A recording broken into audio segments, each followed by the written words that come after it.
Bienvenue à vous tous et toutes qui êtes venus ce matin pour ce culte de Pentecôte. Bienvenue à vous pour ce temps, vous qui nous rejoignez par le moyen des réseaux sociaux.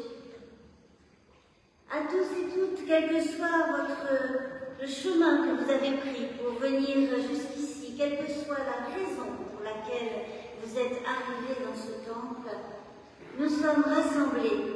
Et cela est bon pour chacun, chacune et pour nous tous ensemble. Quels que soient vos détours, passés ou présents, quelles que soient vos questions d'aujourd'hui, d'hier, nous sommes rassemblés en communion. Et cela est bon pour nous tous et toutes. À vous, grâce et paix de la part de Dieu notre Père et de Jésus le Christ, notre Sauveur et notre frère.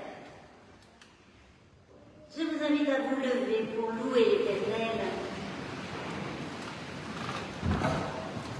Notre Dieu, vienne ton esprit, souffle saint qui murmure, qui décoiffe, qui transporte. Ton esprit souffle saint, brise ou tempête, qui a quelque chose de large et d'ouvert, tout le contraire du renfermé, de l'étouffant. Béni sois-tu pour l'esprit que tu souffles. On entend sa voix, mais on ne sait ni d'où il vient, ni où il va. Par lui, tu insuffles la vie, vivante, éternelle. Tu déranges ce qui est installé. Tu nous fais quitter les nids trop douillés de nos sécurités.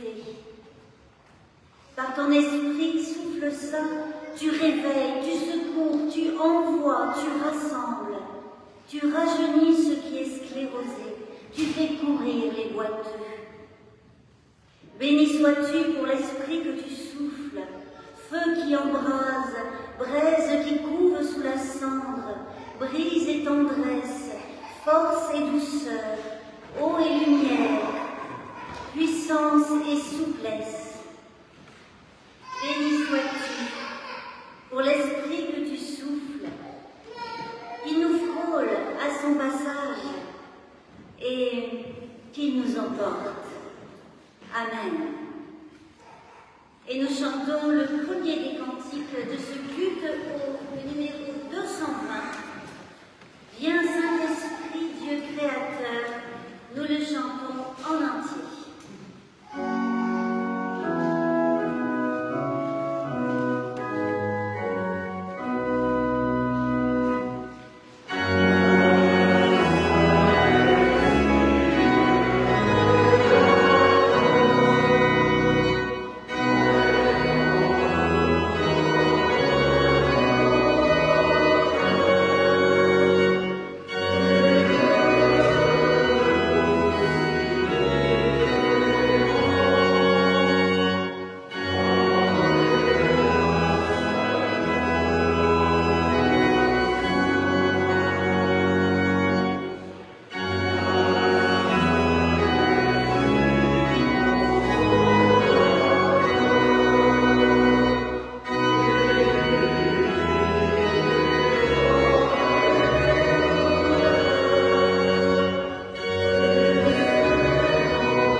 l'amour éternel.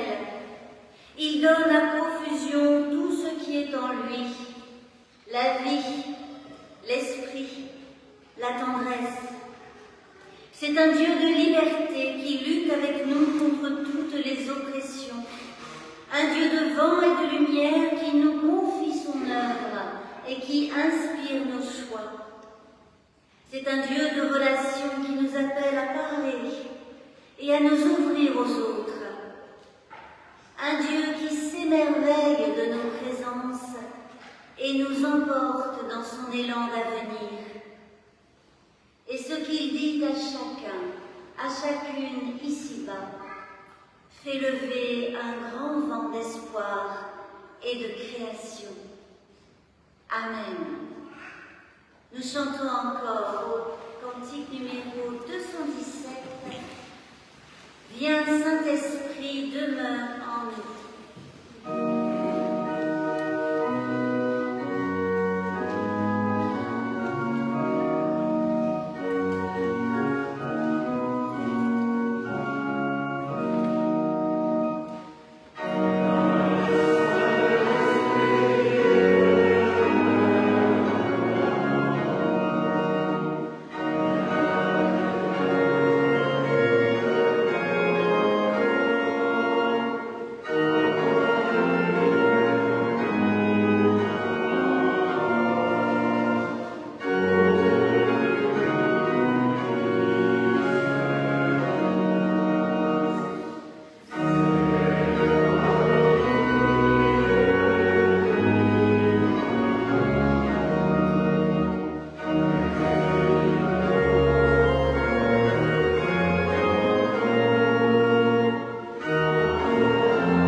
Notre louange monte à l'Éternel pour Suzanne et pour Alice, qui vont recevoir le baptême, et pour Hector, qui a décidé de répondre oui à la parole prononcée sur lui le jour de son baptême, il y a quelques années. Marie et François ont voulu que leur fille reçoive ce signe de la grâce de Dieu. Alice l'a elle-même demandé pour elle. Et l'Église aujourd'hui accueille ce désir avec joie, en suivant ainsi la volonté de Jésus-Christ qui a dit à ses disciples « Tout pouvoir m'a été donné dans le ciel et sur la terre. Allez, de toutes les nations, faites des disciples. Baptisez-les pour le nom du Père, du Fils et du Saint-Esprit. Et apprenez-leur à garder tout ce que je vous ai enseigné. Voici, je suis avec vous jusqu'à la fin du monde. » Suzanne et Alice vont être baptisées au nom du Père qui leur a donné le souffle de vie. Elles vont être baptisées au nom du Fils, Jésus le Christ, mort et ressuscité pour elles, pour que la vie en plénitude soit leur destinée. Elles vont être baptisées au nom du Saint-Esprit qui fait et fera naître en elles la foi, l'espérance et l'amour. Pentecôte, c'est la fête du don de l'Esprit de Dieu. Et c'est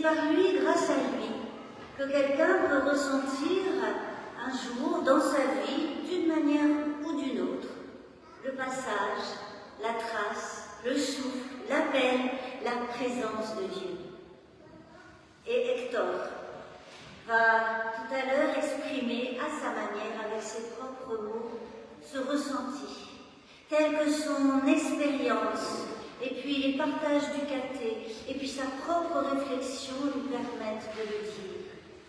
Et c'est tout un cheminement qui a été le sien. Regarder et écouter, faire des pauses, digérer, assimiler, prendre du recul, ressentir, éprouver ce qui est important et envisager l'existence devant Dieu.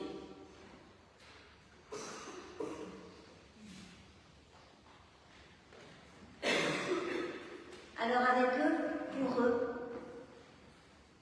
nous nous rassemblons pour entendre une expression particulière de la foi de l'Église. Je vous invite à vous lever pour la confession de foi.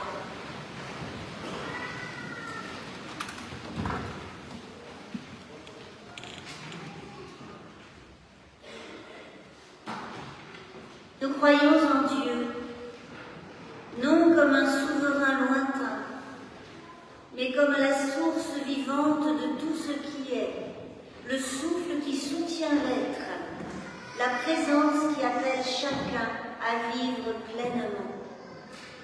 Il n'est pas ce tout-puissant répondant à nos désirs mégalomanes et comblants. Nous croyons en Jésus, cet homme de Nazareth en qui Dieu a pris visage humain, dont la parole, les gestes et la liberté ont montré ce que signifie aimer jusqu'au bout. Grâce à lui, nous percevons le véritable visage de Dieu, un Dieu vulnérable, proche et libérateur. Nous croyons en l'Esprit Saint, non comme une personne céleste, mais comme le souffle de Dieu dans nos vies, la force qui libère, éclaire, relie et relève. Il est ce qui nous donne l'intuition de la vérité, le murmure de la conscience, la force de transformation de notre monde, l'inspiration de la foi, de la justice et de l'amour. Nous croyons que Dieu ne se trouve pas pour ailleurs ou pour plus tard, mais qu'il est présent ici et maintenant, dans la bonté d'un regard, dans la quête de la dignité, dans la détermination inflexible de ceux qui rejettent la haine. Nous croyons que l'Esprit de Dieu ne s'impose jamais, mais se propose. Il ne s'enracine pas dans des dogmes, mais dans la vie. Il ne divise pas, mais relie, et fait de nous des vivants, ouverts à l'autre, à soi-même et à Dieu. Amen. Et je vous invite à chanter au cantique 219, Dieu de lumière, esprit de vie.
vous approcher.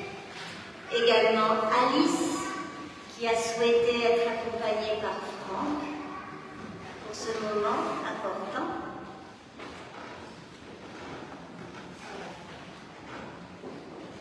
Et puis Hector, qui sera lui accompagné par Serge, catéchète au foyer de l'âme, et par Jean-Paul Augier, vice-président du conseil presbytéral. Voilà.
Suzanne, du haut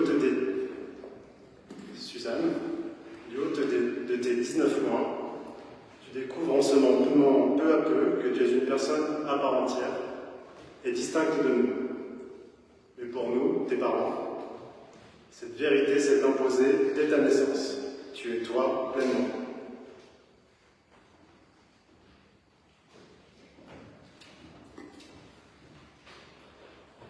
Par ce baptême, nous voulons témoigner de cette reconnaissance première, celle de Dieu, qui t'accueille et qui t'aime. Nous célébrons aujourd'hui, jusqu'à Plémélec, l'amour inconditionnel qu'il te porte. En te baptisant, nous nous engageons à te faire connaître la parole de Dieu, non comme une vérité imposée, mais comme un guide, pour comprendre le monde, pour penser, questionner et espérer. Nous t'associerons à nos propres apprentissages, à nos cheminements, à nos prières. Nous te témoignerons que la foi peut nourrir notre jardin intérieur, consoler les jours de doute et inspirer un élan vers l'autre. Nous t'apprendrons à percevoir la beauté de la vie, création de Dieu, dans une lumière, une mélodie, un geste de tendresse. Tu es également accueilli par une église, dans laquelle tu ne seras l'hôte d'aucune famille étroite. Elle sera pour toi, à tous les âges, un lieu d'enseignement, d'écoute et de partage, un lieu qui réjouit et élève les âmes.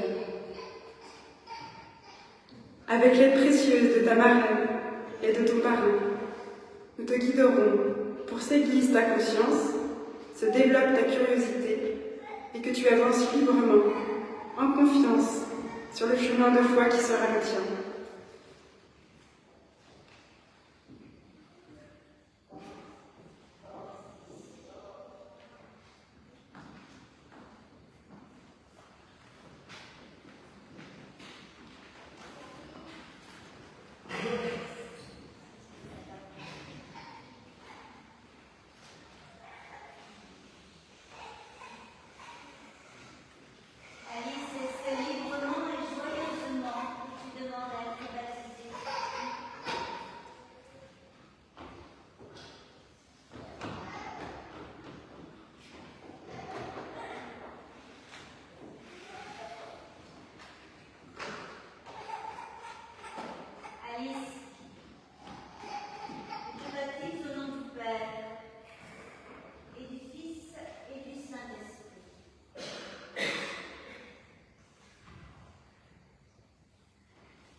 m'a aimé avant même que je le connaisse.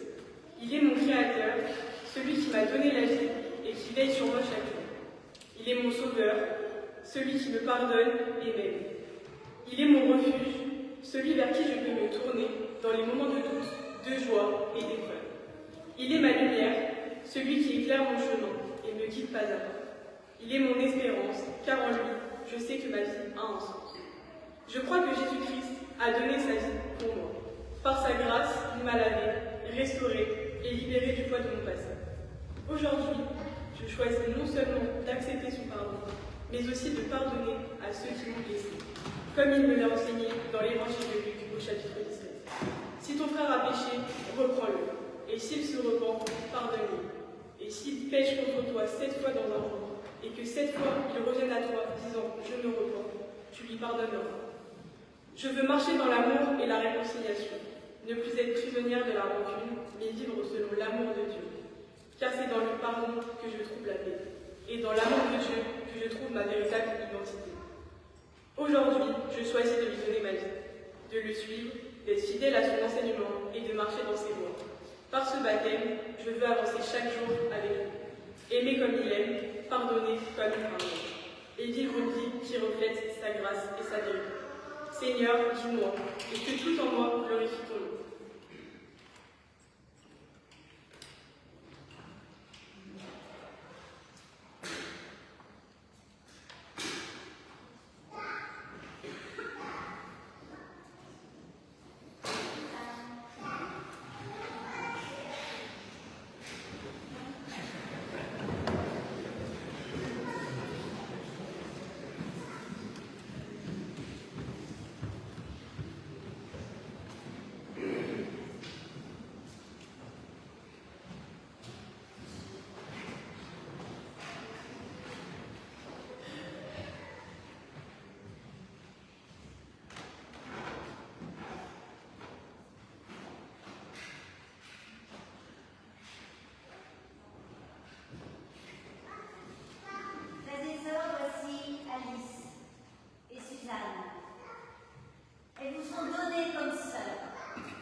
Alors parle en conscience. Avant de commencer, pour ceux qui se posent la question, non, mes parents ne m'ont pas obligé à faire ma confirmation.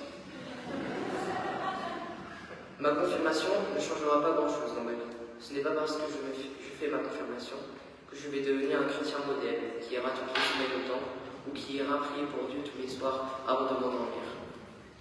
Je pense avant tout que ma confirmation est pour affirmer que tout ce que j'ai appris avec vous tous les textes que j'ai lus devant vous, j'y crois et je le suppose vrai, parce que cela donne du sens à moi et aux choses qui m'entourent. Ce que je crois est représenté par Romains chapitre 8. J'ai l'assurance que ni la mort, ni la vie, ni les anges, ni les dominations, ni les choses présentes, ni les choses à venir, ni les puissances, ni la hauteur, ni la profondeur, ni aucune autre créature ne pourra nous séparer de l'amour de Dieu. C'est ce que je trouve beau avec la foi chrétienne. C'est que notre Dieu, nous ne le craignons pas, mais nous l'aimons quand nous acceptons qu'il nous aime. Et c'est ça, ce qui me donne aujourd'hui la conviction que je fais le bon choix pour mon présent et pour mon avenir.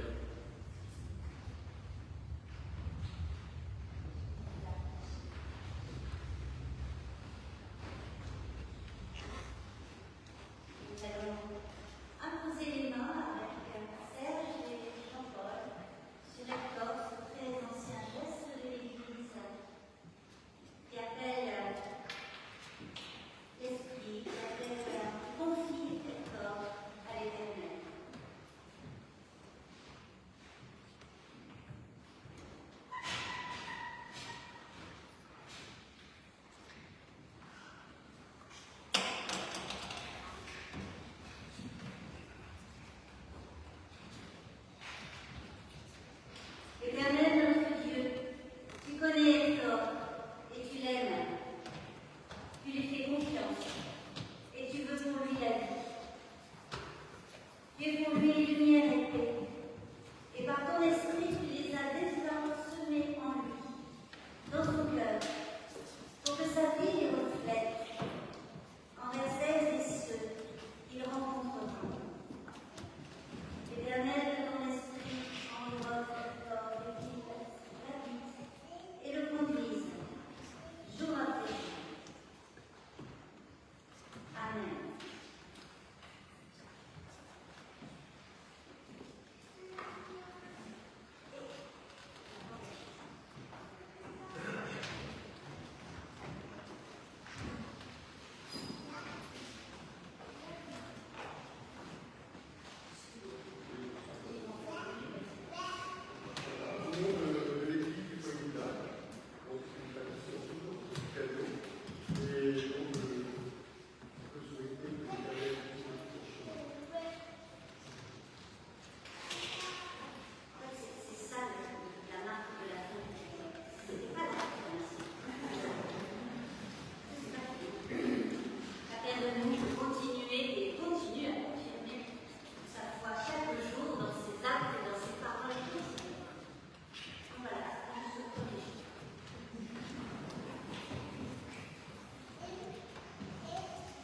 Je vous invite à regagner vos places.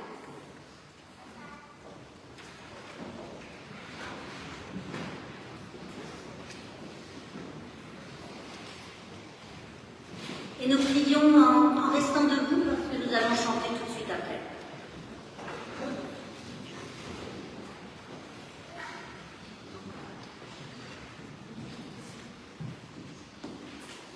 Père, nous te disons notre joie, notre reconnaissance pour Suzanne, pour Alice, pour Hector, pour la grâce et l'amour manifestés envers eux par le signe du baptême,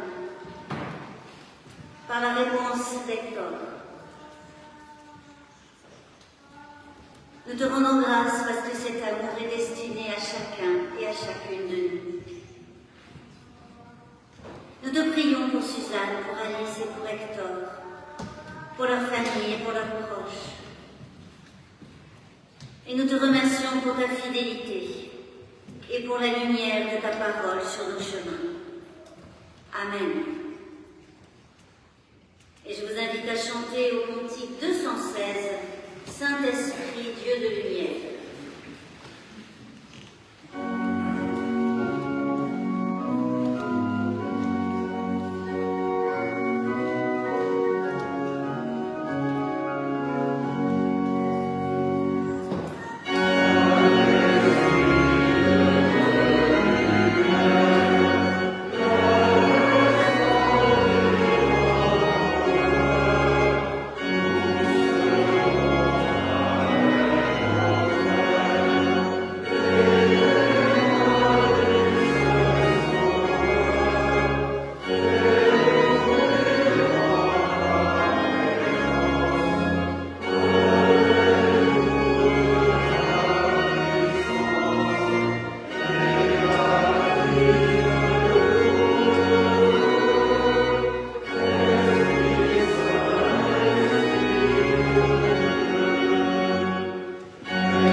Avant de lire dans les Écritures, nous prions.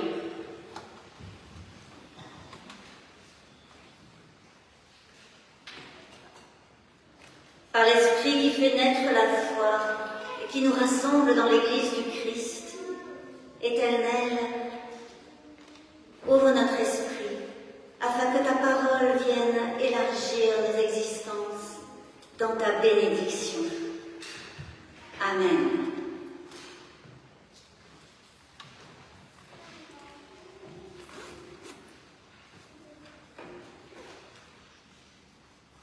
Et nous lirons ce matin, dans le livre des Actes au chapitre 2, le récit de la Pentecôte, les versets 1 à 13.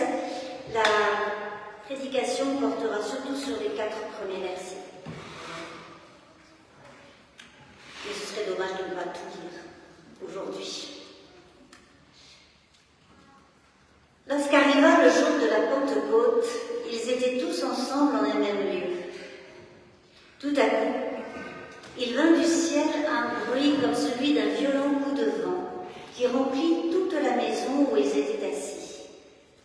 Des langues leur apparurent qui semblaient de feu et se séparaient les unes des autres. Il s'en posa sur chacun d'eux. Ils furent tous remplis d'Esprit Saint et se mirent à parler en d'autres langues, selon ce que l'Esprit leur donnait d'énoncer. Or, des Juifs pieux de toutes les nations qui sont sous le ciel habitaient Jérusalem. Au bruit qui se produisit, la multitude accourut et fut bouleversée, parce que chacun les entendait parler dans sa propre langue. Étonnés, stupéfaits, ils disaient « Ces gens qui parlent ne sont-ils pas tous galiléens ? Comment se fait-il que chacun de nous les entende dans sa langue maternelle ? Parthes, Mèdes, Élamites, habitants de Mésopotamie, de Judée, de Cappadoce, du Pont d'Asie, de Phrygie, de Pamphylie, d'Égypte, de Libye cyrénaïque, citoyens romains, juifs et prosélytes, crétois et arabes, nous les entendons dire dans notre langue les œuvres grandioses de Dieu. Tous étaient stupéfaits et perplexes. Ils se disaient les uns aux autres, qu'est-ce que cela veut dire ? Mais d'autres se moquaient en disant, ils sont pleins de vin doux.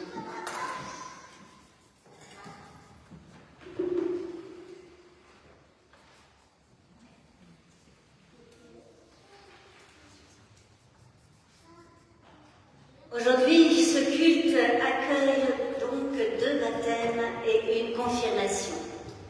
Le baptême d'une petite fille, Suzanne, voulue par ses parents, Marie et François, le baptême d'une jeune fille, Alice, et la confirmation d'un adolescent, Hector.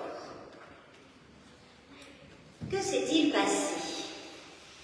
Qu'avons-nous fait en célébrant ce culte, dans ce culte, ces baptêmes et cette confirmation ? Eh bien, il s'est passé que nous avons été témoins de l'œuvre de l'Esprit Saint, qui a soufflé et qui a conduit à porter Marie, François, Suzanne aussi, Alice et Hector. Et pour comprendre un peu plus ce que représentent et ce que signifient ces baptêmes et cette confirmation, le texte de la Pentecôte, tel que l'évangéliste Luc l'a écrit dans le livre des Actes, nous donne quelques pistes. Luc a tissé son récit avec quelques précautions qui nous avisent, et surtout qui nous donnent de l'espace pour comprendre. Vous avez entendu, c'est un bruit comme un violent coup de vent. Ce sont des langues qui semblent de feu.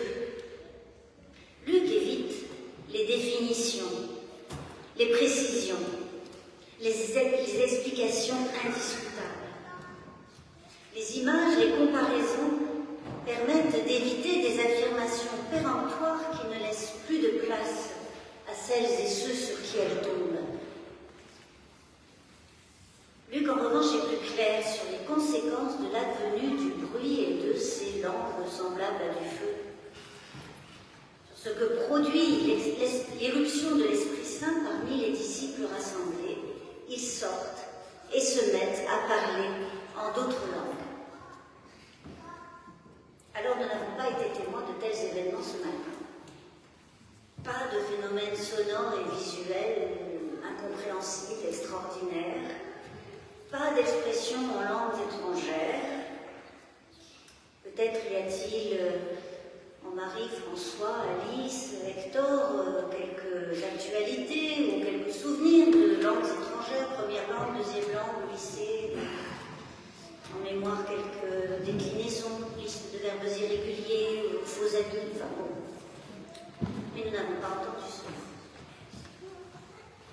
Alors la Pentecôte de l'année 2025 ne serait-elle que l'ombre de celle mise en scène par Luc?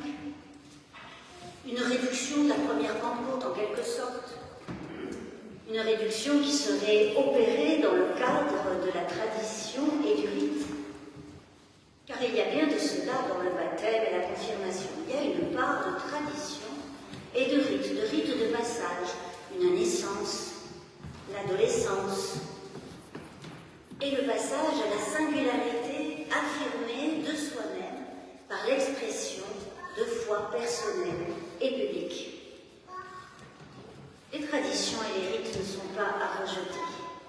Ils ont leur part dans la structuration des personnes et des groupes.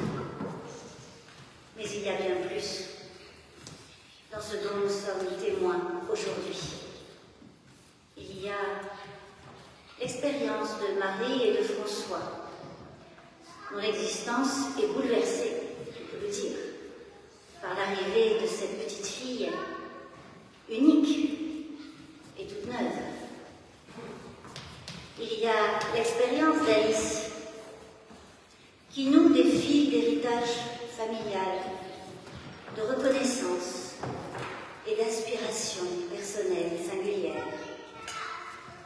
Il y a l'expérience d'Hector, avec des années d'école biblique, de catéchisme, et une quête de parole et d'être émergeant de l'enfance et du seul cercle de sa famille. Il n'y a pas que le rite et la tradition. Baptême et confirmation font signe d'un bouleversement, d'une transformation, d'une appropriation, d'un élan dans l'intériorité, un élan qui porte à la parole et donc à se relier ou à vouloir relier soi-même ou son enfant au Dieu de Jésus-Christ, aux croyants assemblés dans l'Église et au-delà même aux vivants du monde. Baptême et confirmation font signe du souffle de Dieu dans des cœurs, des âmes, des esprits, d'hommes, de femmes, de jeunes. Ils font signe du désir de rendre visible et audible ce qui les a saisis, ce qui les a bouleversés, ce qui les habite, ce dont ils ont l'intuition, par la reconnaissance du Dieu qui les aime, ainsi qu'Hector l'a confessé, le Dieu qui pardonne et fait grâce, ainsi qu'Alice l'a exprimé. Baptême et confirmation font signe d'une relation libre et heureuse à ce divin qui se tient en eux, qui est vivant en eux, qui éclaire, réchauffe, anime, dynamise leur existence. Nous en sommes témoins aujourd'hui.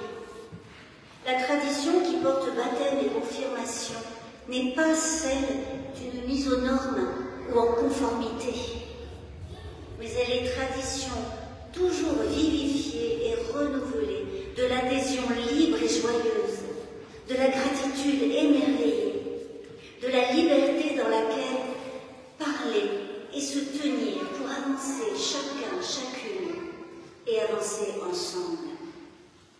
Suzanne est et sera, disent Marie et François.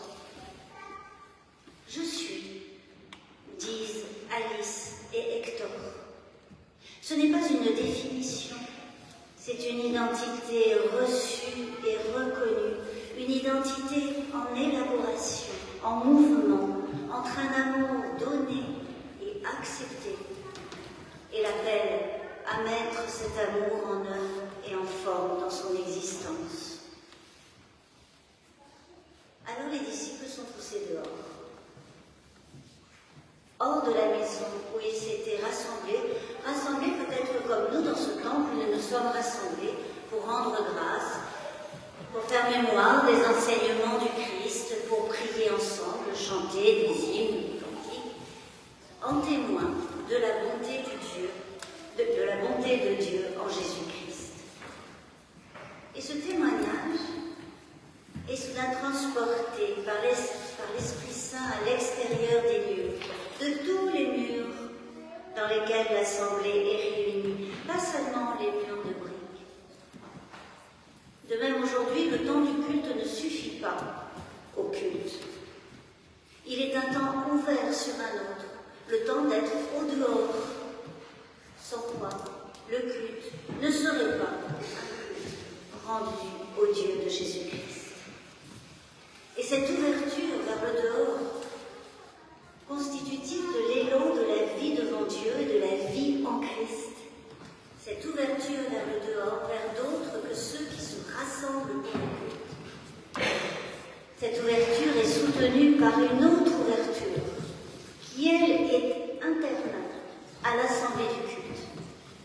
Et Luc en parle de deux manières. Je parlerai surtout d'une de ces manières, de l'autre je la citerai seulement. La première manière, c'est l'image de ces langues de feu qui se posent une sur chaque disciple. Chacun, chacune est rendu capable de dire les œuvres grandioses de Dieu, les merveilles de Dieu, et de les lire et de les dire dans d'autres langues, c'est-à-dire de manière différente.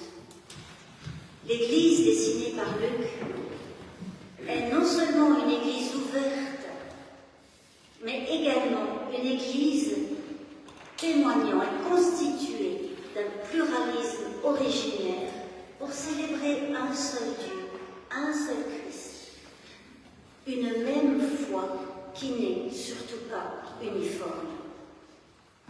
Célébrer le Dieu de Jésus-Christ par l'Esprit Saint, c'est accepter, reconnaître et mettre en pratique et en forme ce pluralisme de la foi, de ses expressions, des pensées, le pluralisme de la théologie, sans qu'aucune de ces expressions diverses ne puisse s'imposer face aux autres.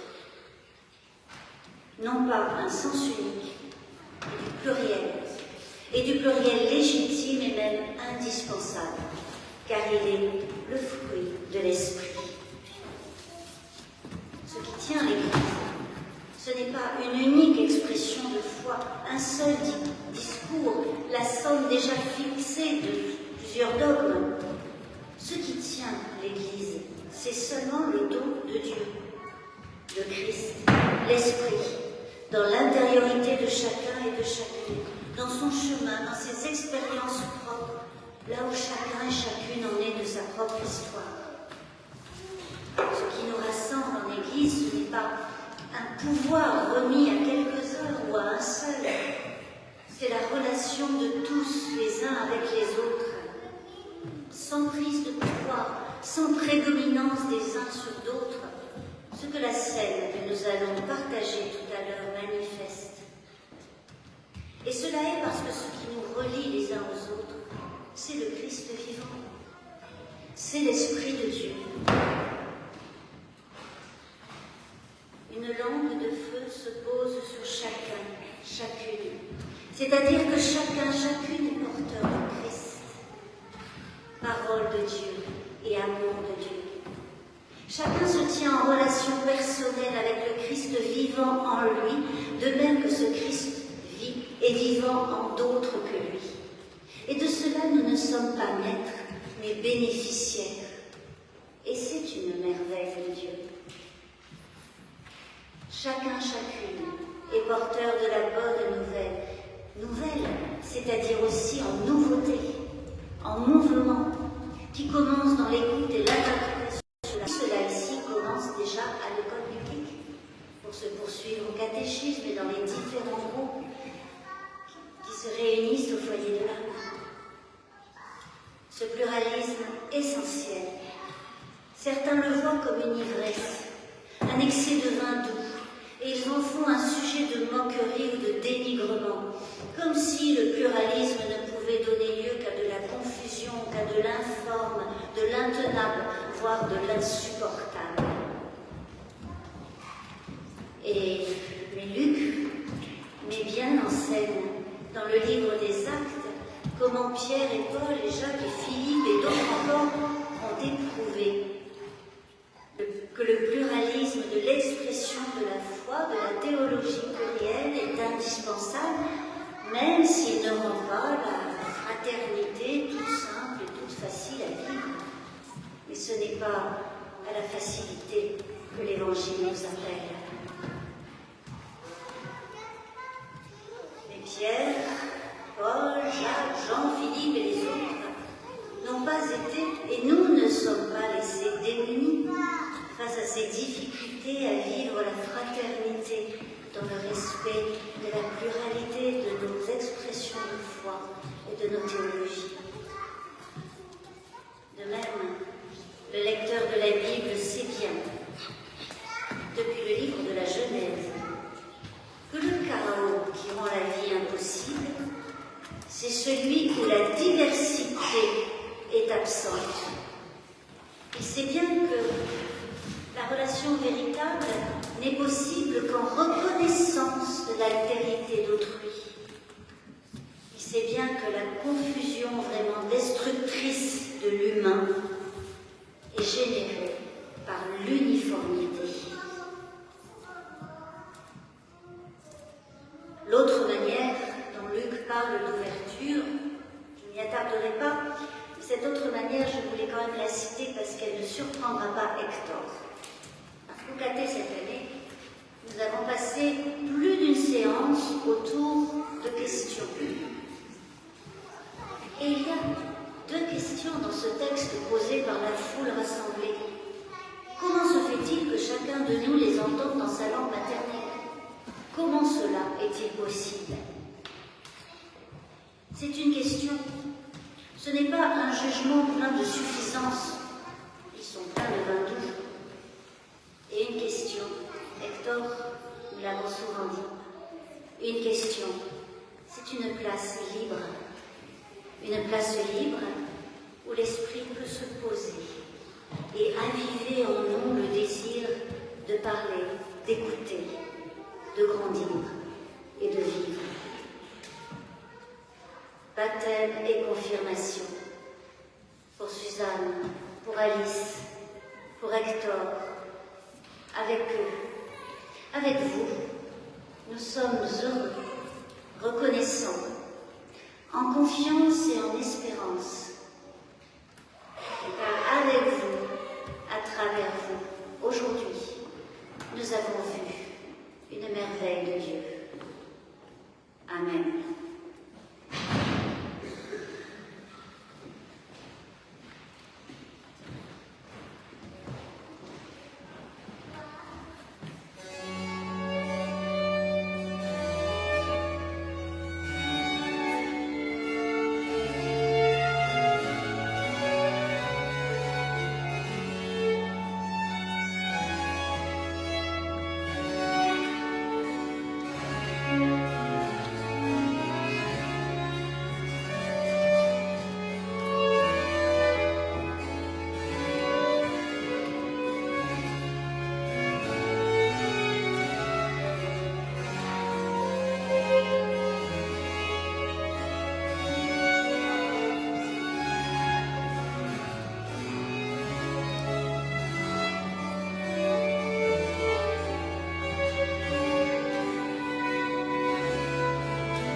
Merci aux conseillers presbytéraux présents de venir pour la scène.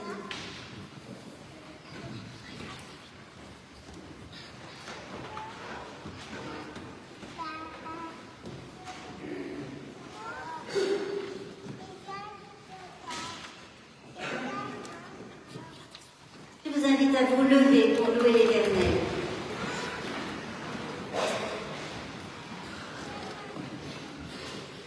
Vraiment, il est juste et bon, ô notre Dieu, de laisser ta grâce descendre en nous pour qu'elle remonte vers toi en action de grâce par Jésus-Christ, notre frère.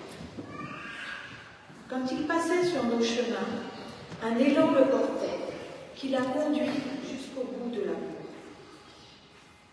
Aujourd'hui, ce même élan soulève le groupe de ses amis. Ainsi, fallait-il que le Fils soit glorifié pour que le souffle de vie largement se répande sur les disciples et parmi les humains. Oui, le Christ est ressuscité dans la puissance du souffle, et son corps, l'Église, devient un temple édifié par ton Esprit créateur. Voilà pourquoi nos voix s'unissent. Nous chantons tes dons vivifiants. Et nous chantons au cantique 231 de Toi Seigneur nous vient le don. Nous chantons les 3 strophes.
L'Esprit de Dieu était présent et agissant lorsque, au dernier soir de sa vie terrestre, Jésus prit le pain et après avoir rendu grâce, il le rompit et dit « Ceci est mon corps qui est pour vous.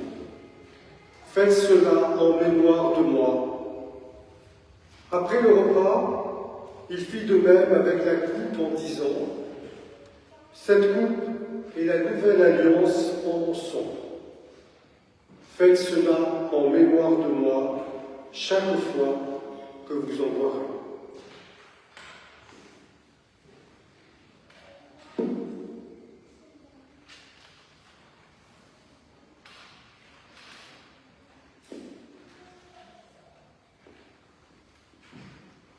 Nous prions.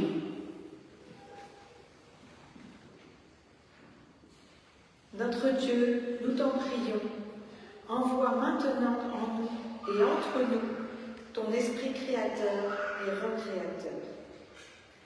Par lui, donne vie à la parole qui nous fait signe dans le pain rompu et la coupe partagée. Au plus intime de nous-mêmes, que passe ton souffle de vie et que la présence du Christ vivant ouvre un chemin de lumière et de paix. Nous avons besoin de ton souffle pour nous opposer à l'envie de chercher refuge dans le passé et pour inventer à ton Église un beau visage lumineux d'accueil et de tendresse. Notre Dieu, nous avons besoin de ton souffle pour attiser notre espérance quand la fidélité est usée, quand l'absurdité l'emporte, quand le monde semble insensé. Et pour ne pas nous résigner, pour ne pas oublier, mais apporter nos moyens, nos forces, notre prière dans la lutte contre les injustices et les discriminations.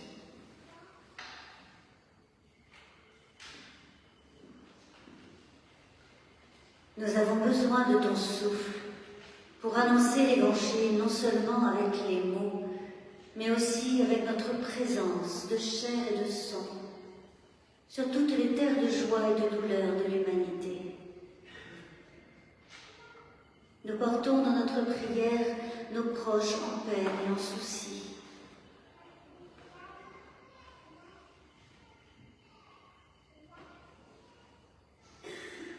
Et au-delà de la portée de nos regards et de nos mains, nous allons en prière et portons celles et ceux qui sont emportés par la guerre, écrasés par la misère, opprimés par des idéologies de domination et de mort. Ô notre Dieu, pour vivre et pour créer, pour aimer et pour lutter, nous avons besoin de ton souffle dans l'esprit, dans le cœur. Et c'est par lui que nous pouvons dire ensemble, à voix haute ou dans le secret de notre cœur, la prière que Jésus le Christ a donnée à ses disciples. Notre Père qui es aux cieux, que ton nom soit sanctifié, que ton règne vienne, que ta volonté soit faite sur la terre comme au ciel. Donne-nous aujourd'hui notre pain de ce jour. Pardonne-nous nos offenses, comme nous pardonnons aussi à ceux qui nous ont offensés. Ne nous laisse pas entrer en tentation, mais délivre-nous du mal. Car c'est à toi qu'appartiennent le règne, la puissance et la gloire, au siècle des siècles. Amen.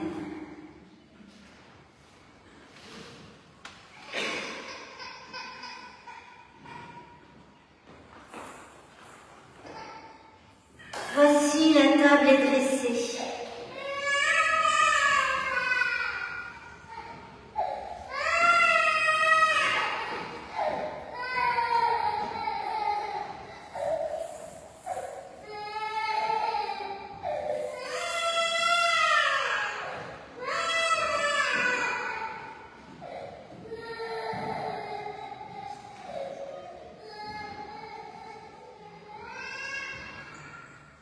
Voici la table est dressée, du pain et du vin pour nous, pour tous. Tout à l'heure, nous retournerons à notre quotidien, avec ses soucis et ses difficultés. Alors nous avons besoin de pain, pour que nous ne restions pas sans force, de vin, pour que la joie se répande en nous et par nous, de la parole, pour que nous ne soyons pas sans secours, errants sans but et sans lumière, de la communion avec Dieu notre Père, en Jésus le Christ, par l'Esprit Saint, afin que nous soyons encouragés. Le partage du pain et du vin fait signe pour nous, pour tous. Signe de ce qui nous accueille tous, pas seulement aujourd'hui, mais chaque jour. Signe de la vie donnée, un don qui ne cède devant rien, pas même devant la mort.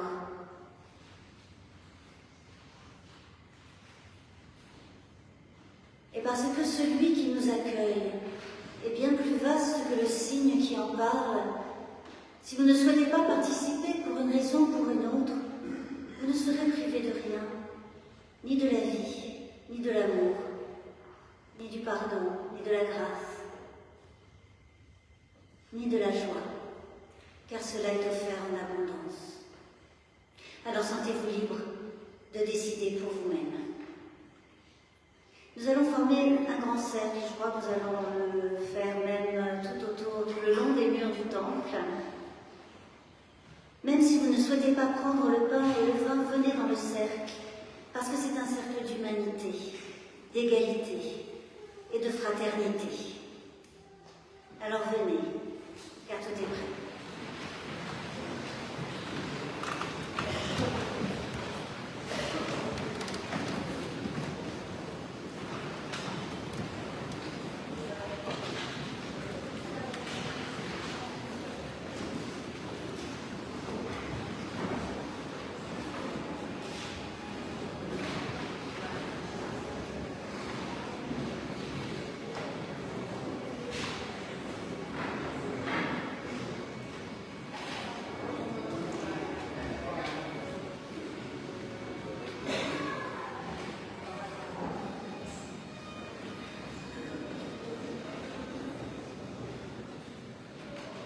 Voilà. Passez derrière, effectivement. Si on se serre un peu, on va certainement y arriver.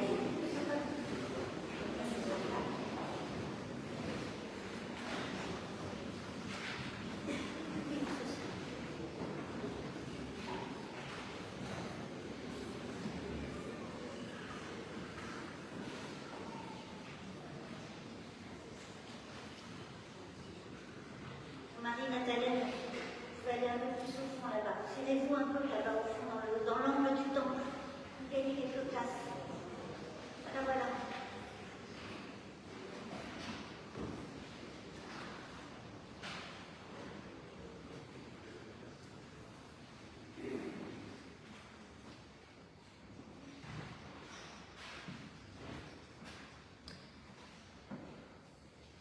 Le pain va passer dans les plats,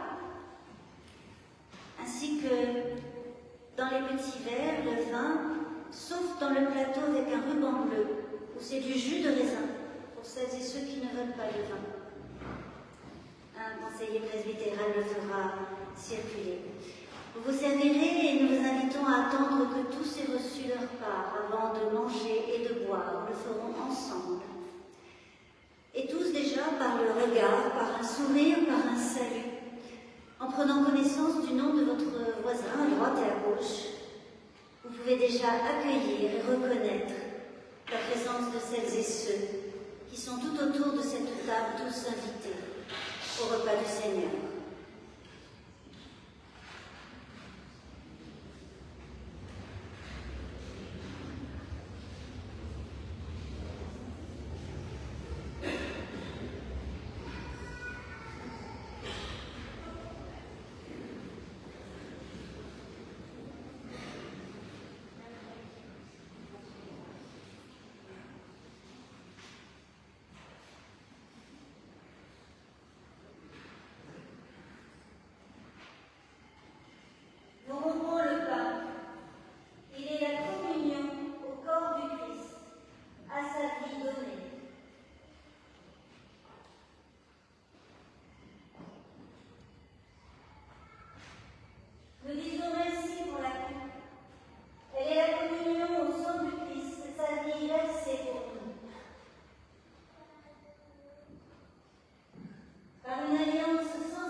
Éternel, nous te remercions pour ce repas.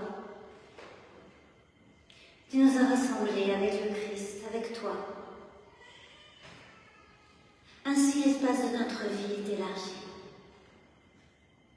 Nous sommes ouverts à la rencontre avec autrui. Donne-nous d'accueillir, de recueillir les êtres et les événements qui surviennent sur nos chemins. Accorde-nous, Dieu notre Père, ta force et ton amour. Amen.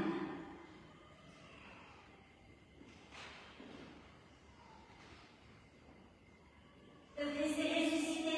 Je vous invite à regagner vos places dans la joie et dans la paix.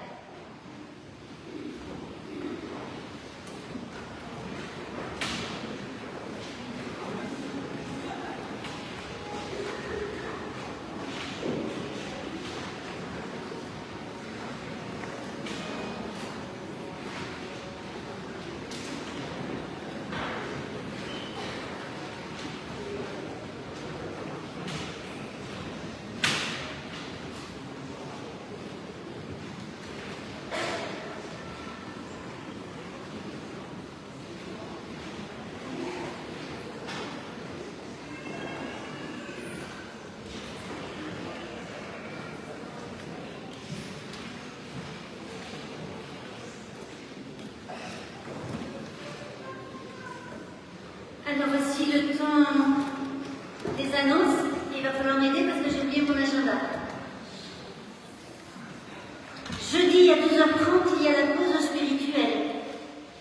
12h30 dans le temple pendant 1 heure. Et merci pour toutes celles et ceux qui les préparent et les assurent. Est-ce qu'il y a d'autres réunions prévues dans la semaine que la pause spirituelle de jeudi?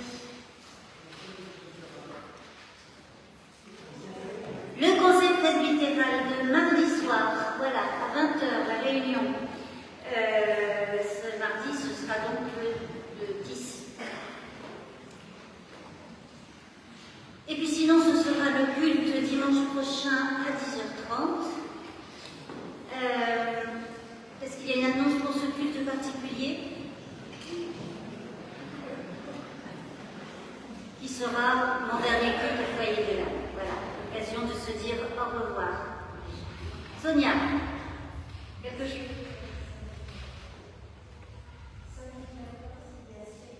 Samedi 14, il y a ciel et terre à 14h30. Voilà, dans la salle du 2e étage. Et puis, à la sortie, vous trouverez, vous l'avez peut-être vu en arrivant, des kouglof, des confitures et du pâté, c'est ça, que Vincent Fabre a apporté et que vous pouvez acheter.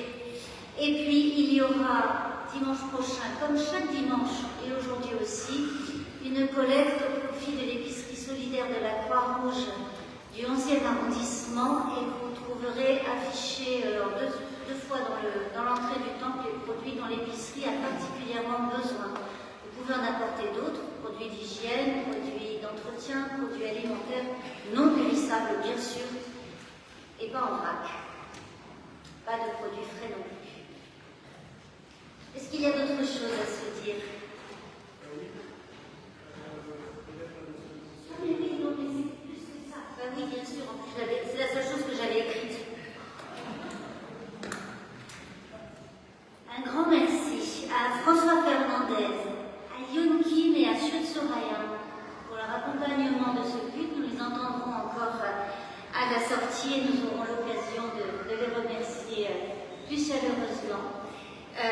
François, Yoon et Chut donneront un concert ici au temple, ce sera jeudi soir. Jeudi prochain, voilà. Les affiches sont dans l'entrée du temple. Voilà.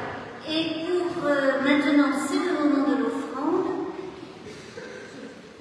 Et Antoine dispose du panier connecté si vous souhaitez faire une offrande par ce moyen-là. Pendant l'offrande, aujourd'hui, nous ne chantons pas. Nous restons assis et nous écoutons Frédéric Rivaux à la langue.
l'exhortation, nous chanterons le dernier cantique avant la bénédiction.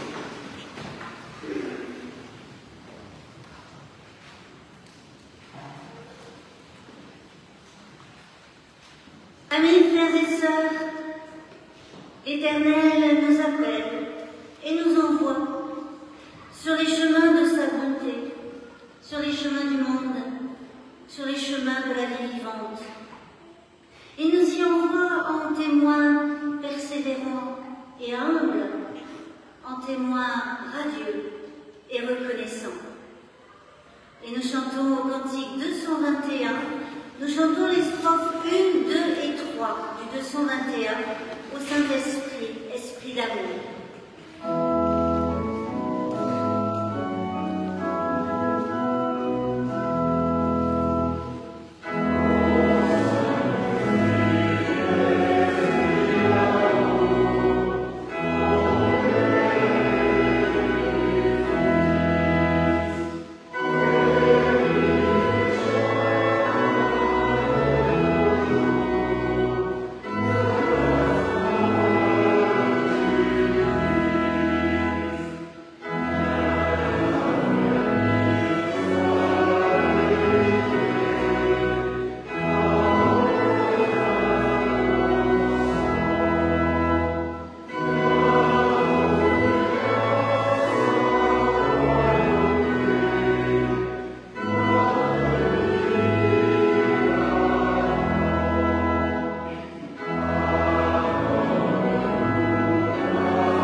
Amis, frères et sœurs, Dieu vous bénit et vous garde.